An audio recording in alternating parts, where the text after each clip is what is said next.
My name is Gabriel. I've been a living member here for about 18 years, Bay Area native all my life. Been all up and down East Oakland, West Oakland, Berkeley. I lived here in the city. I lived in the Jets. If you're from the Bay Area, you know what the Jets are. If you don't, it's project. It's not fun living, happy home for nobody. It's not affordable. And with a lot of other people, anybody who makes over 60K a year, 30, anything over 30, 20K a year, affordable is so different. When I started living here, we had, some of you noticed, Boys and Girls Club.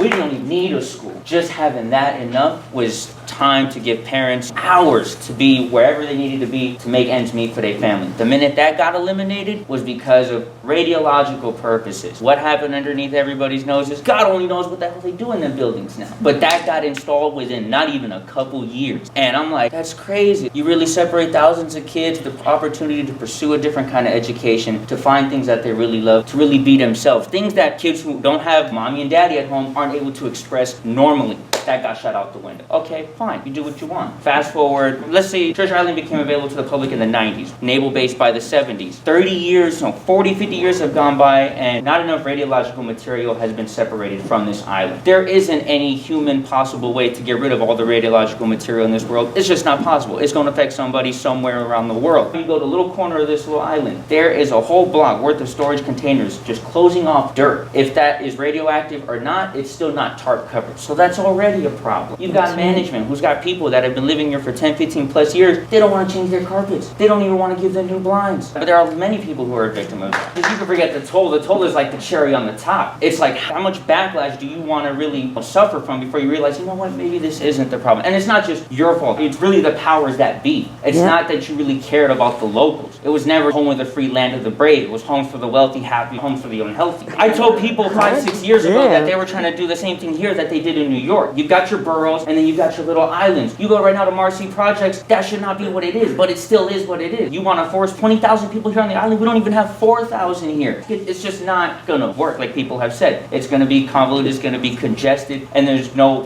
point. There really isn't, but to just do what you should. And whether you're willing to really sacrifice public opinion, your social media, your status with the people that have befriended you for 20, 30 plus years, if you're willing to sacrifice that for the better wealth of people down the line, so be it. But if you're not, keep doing what you're doing. I'll be honest with you, I had to take a shot before I even came here because I didn't think there was a point. I've been living here for so long that I'm like, look man, there's no point. Like, you're gonna do what you want. But for argument purposes, I will give you my peace of mind because as a tax-paying American, I'm entitled to do so. But also because fudge, man, can you really not see it? Not you in particular, but really, like, what more do you need, man? And yeah, Uber, Lyft drivers, that's not going to work for them. People who don't have cars, people who have to really depend on the public transportation. I had to have an argument with what I call is a transit cop, somebody who actually asks you to pay your fare on the bus every single time. Brody, people got 3, 4 kids getting on the bus. What makes you think they got $7, $8 out of their pocket? That's $8 a head? What are you talking about? That's $30, $40 that you need on food.